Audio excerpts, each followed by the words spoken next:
Hello Stampers, and welcome to Laura's Stamp Pad. Today I just wanted to show you this fabulous card here that I used with a few little outside of the box little tips on making that wreath, and then I wanted to show you how I created that amazing brick background. Can you see that brick wall with those variations? It really kind of looks like a brick wall because I added some color to the bricks and everything. So super fabulous, love it. Fairly simple card to do for the holidays, and you could always add any sort of greeting or any sort of wreath for any season as well. So let's get started. I started with a piece of basic gray cardstock, and this basic gray cardstock measures 11 by 4 1/4, and I just folded it in half for the regular size card. So that's what I started with there, and then I took a piece of real red cardstock measuring 4 inches by 5 1/4, and I ran it through my embossing folder with the brick layer embossing folder. Now to get that texture, I'm just going to take my cherry cobbler. Yes, this is real red, but this is cherry cobbler. I'm just going to take my sponge dauber and lightly touch the ink and then lightly brush over my entire brick. And I'm gonna do a little going this way and then a little going the other way. There, now you can really start to see it show up. And then now I'm going to go the other way. And now you have that textured brick. See how it actually makes it look a little bit more like a brick wall because each of those bricks sort of has that dark edge. Super, super love that. So now we're just going to adhere that to the front of our card with some snail adhesive.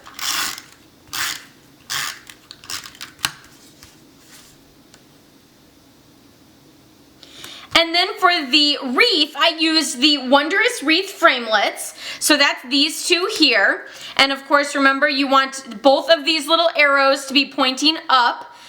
For whenever you're stamping an image that coordinates with this. But for this one, I still do them both stamping up, but you're actually just going to cut out a mossy meadow wreath here. So it's just a blank mossy meadow wreath.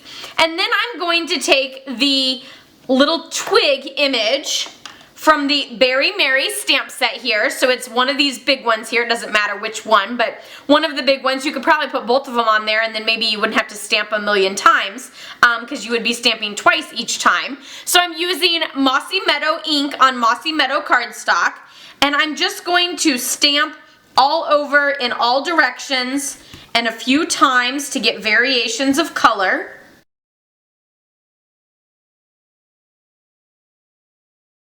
And there you have that wreath. See that texture and dimension with those various colors there? Super, super love it. And then of course it kind of looks, you know, more like a wreath now. Instead of just being a flat green, it has that, the twig look there too.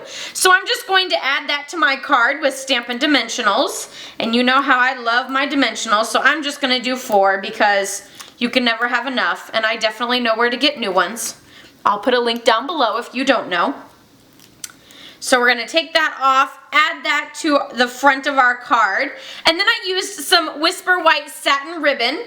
And so I have this ribbon here, and I find the best way to do a bow like this is to do little bunny ears like this. So I have my bunny ears, and then pull your fingers out of those loops and tie a knot.